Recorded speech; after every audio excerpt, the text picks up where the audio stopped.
ತಿರುಮಲದಲ್ಲಿ Srivari ಸಾಲಕಟ್ಲ ಬ್ರಹ್ಮೋತ್ಸವವು September 24ರಿಂದ October 2ರವರೆಗೆ 9 ದಿನಗಳ ಕಾಲ ನಡೆಯಲಿದೆ. ಹೀಗಾಗಿ ಇಂದು ಟಿಟಿಡಿ ಆಡಳಿತ ಮಂಡಳಿ ಸಭೆ ನಡೆಯಿತು. ತಿರುಮಲದ ಅನ್ನಮಯ್ಯ ಭವನದಲ್ಲಿ ನಡೆದಂತಹ ಸಭೆಯಲ್ಲಿ ಟಿಟಿಡಿ ಅಧ್ಯಕ್ಷರಾದಂತಹ ಬಿಆರ್ ನಾಯ್ಡು ಅವರು ಹಾಗೆ ಸದಸ್ಯರು ಇಒ ಹೆಚ್ಚುವರಿ ಭಾಗಿಯಾಗಿದ್ದರು. ಸಭೆಯಲ್ಲಿ ಶ್ರೀವಾರಿ ಬ್ರಹ್ಮೋತ್ಸವದ ವ್ಯವಸ್ಥೆ ಬಗ್ಗೆ ಚರ್ಚಿಸಲಾಯಿತು. ಇದರ ಜೊತೆಗೆ ಮೊದಲ ಹಂತದಲ್ಲಿ ದಲಿತ ವಾರ್ಡ್ಗಳಲ್ಲಿ 1000 ದೇವಾಲಯಗಳ ನಿರ್ಮಾಣದ ಬಗ್ಗೆ ಚರ್ಚಿಸಿದ್ದಾರೆ. ಇನ್ನು ತಿರುಮಲದಲ್ಲಿ ಶ್ರೀವಾರಿ ಸಾಲಕಟ್ಲ ಬ್ರಹ್ಮೋತ್ಸವಕ್ಕೆ ವ್ಯಾಪಕ ವ್ಯವಸ್ಥೆ ಮಾಡಲಾಗ್ತಿದೆ ಅಂತ ಟಿಟಿಡಿ ಅಧ್ಯಕ್ಷರಾದಂತಹ ಬಿಆರ್ ನಾಯ್ಡು ಅವರು ಘೋಷಿಸಿದರು. లాస్ట్ ఇయర్ బ్రహ్మోత్సవాల్లో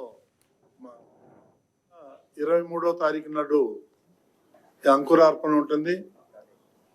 24 నుంచి అక్టోబర్ 2 వరకు ఈ బ్రహ్మోత్సవాలు కార్యక్రమాలన్నీ కూడా అంగరంగ వైభవంగా చేయటానికి అన్ని ఏర్పాట్లు చేస్తున్నారు. అదేవిధంగా ఈ కొత్త టిటిడి పాలక మండలి ఏర్పడిన తర్వాత ఇది మొదటిసారి బ్రహ్మోత్సవాలు. లాస్ట్ ఇయర్ బ్రహ్మోత్సవాల్లో మా కమిటీ లేదు.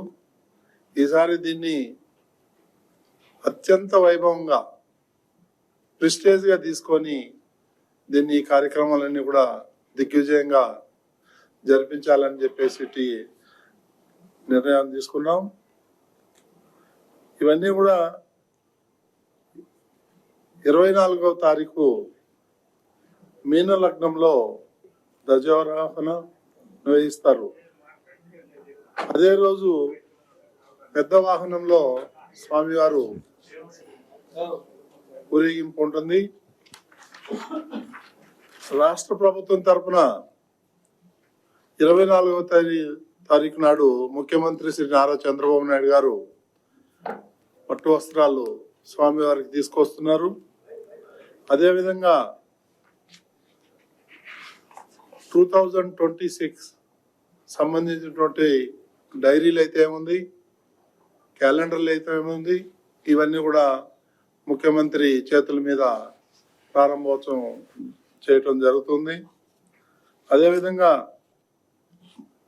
మరుసటి రోజు 25వ తారీఖు ముఖ్యమంత్రి చేతుల మీదుగా PAC 5 వెంకటాద్రి నిలయం ఏదైతే కొత్తగా భవనం నిర్మించామో దాన్ని కూడా చంద్రబాబు నాయుడు గారు దాన్ని ప్రారంభిస్తారు.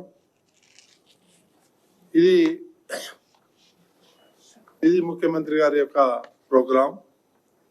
అదేవిధంగా భక్తులకి ఎలాంటి అసౌకర్యం కలగకుండా ఎప్పటికప్పుడు ఇస్రో వారి సౌజన్యంతో క్రౌడ్ మేనేజ్మెంట్ కి వాళ్ళకి ఇవ్వటం జరిగింది.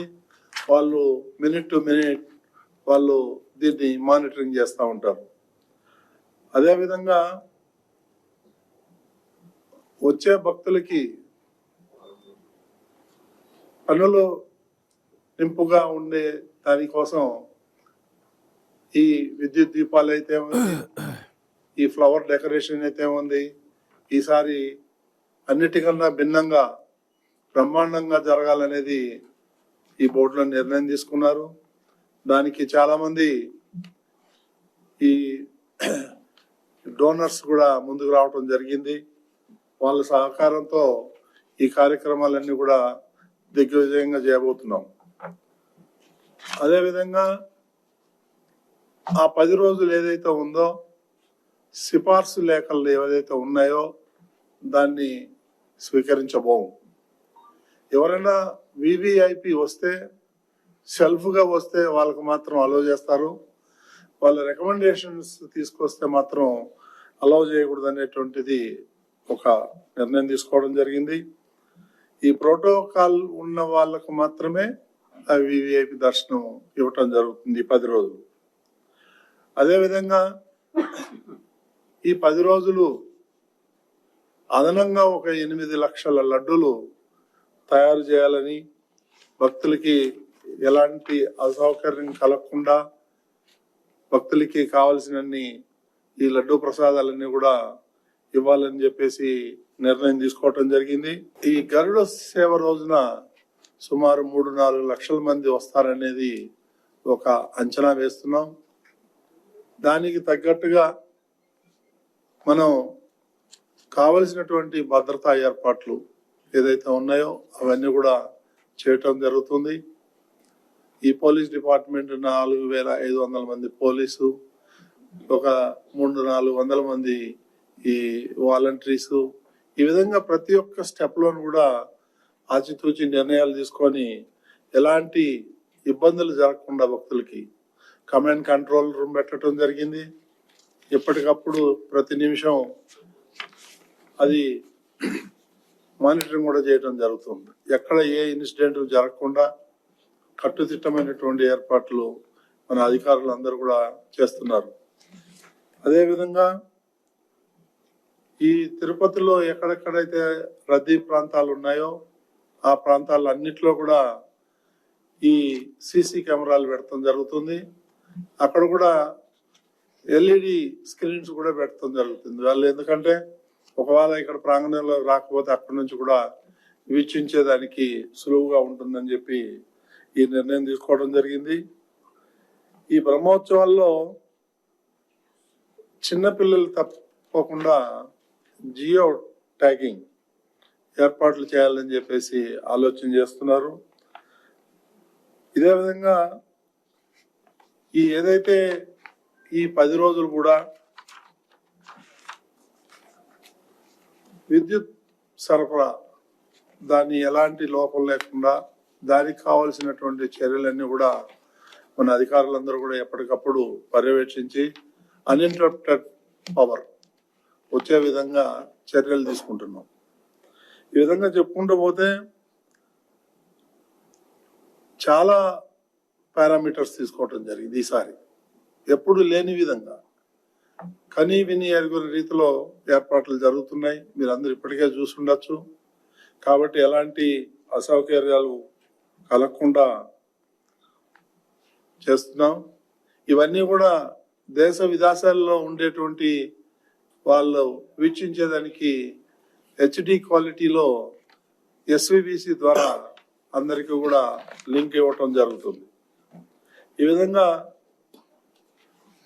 ప్రతిదీ కూడా చాలా క్షుణ్ణంగా ఆలోచన చేసి ఎక్కడా పొరపాట్లు జరగకుండా గతంలో జరిగినటువంటి చిన్న చిన్న ఇన్సిడెంట్ దృష్టిలో పెట్టుకొని దానికి ఏం కావాలో దానికి ఆ రకంగా మనం చేయాలని చెప్పేసి ఆలోచన చేస్తున్నాం. అదే విధంగా శ్రీవారి మెట్టు నుంచి ఎవరైతే భక్తులు వస్తారో వాళ్ళకి 24 గంటలు అలో చేస్తాం. రాత్రిపూట కూడా వచ్చేటట్టుగా వీలుగా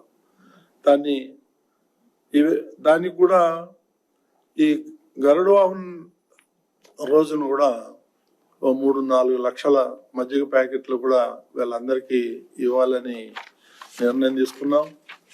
ఈ కార్యక్రమం 10 రోజులు. ఈ కార్యక్రమాలన్నీ కూడా ఒక బాంబేలో ఉన్నటువంటి ఒక ఏజెన్సీతో మాట్లాడటం జరిగింది. వాళ్ళు బ్రహ్మాండంగా ఇవన్నీ కూడా పిక్చరైజేషన్ చేస్తున్నారు. ఒక 10 ఎపిసోడ్లు హై హెచ్డి క్వాలిటీలో తీసి మనకు వాళ్ళు ఫ్రీగా ఇవ్వాలని చెప్పేసి వాళ్ళు ముందుకు వచ్చారు. దాన్ని కూడా ఎందుకంటే అదొక ఆర్నమెంట్ అయిపోతుంది, అంత అద్భుతంగా చిత్రీకరించబోతున్నారు. ఆ బాంబే నుంచి టీం వస్తుంది. ఈ 10 రోజులు కూడా స్వామివారి యొక్క గొప్పతనాన్ని, ఇక్కడ జరిగేటువంటి కార్యక్రమాలన్నీ ప్రపంచానికి చాటి చెప్పేలాగా తయారు చేయాలని చెప్పేసి నిర్ణయం తీసుకోవటం జరిగింది. అదేవిధంగా కర్ణాటక రాష్ట్రంలోని బెళగావిలోని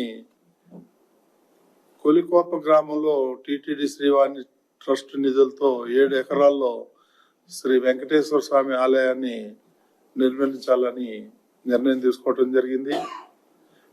గుంటూరు జిల్లా తుళ్ళూరు మండలంలో ఉన్నటువంటి అనంతవరం గ్రామంలో శ్రీ వెంకటేశ్వర స్వామి ఆలయంలో 7.2 కోట్లతో గోపురం, మండపం ఇవన్నీ కూడా దానికి కావాల్సినటువంటి కూడా ఏర్పాటు చేయడానికి నిర్ణయం తీసుకోవటం జరిగింది.